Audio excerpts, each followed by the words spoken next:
মুসলমানদের বিরুদ্ধে গণহত্যার মিশনে নেমেছে আমেরিকা। ইয়েমেনি নেতার ভয়ঙ্কর হুঁশিয়ারি, গাজায় শিশু নারীর রক্তে ভাসছে মানবতা। পশ্চিম তীরে ইসরায়েলের নজিরবিহীন অভিযান, একদিনে 1000 ফিলিস্তিনি গ্রেপ্তার, রাস্তায় রাস্তায় লাশ ও কান্না।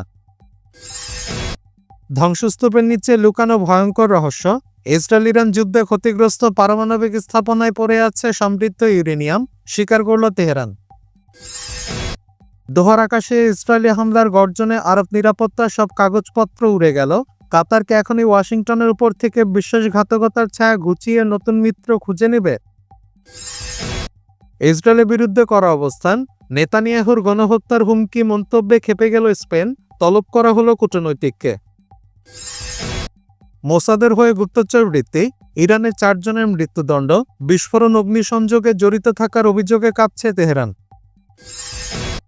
এবং পোল্যান্ডের আকাশে রাশিয়ার ড্রোন হামলা পরিকল্পিত, প্রধানমন্ত্রী স্পষ্ট জানালেন এটা কোনো ভুল ছিল না।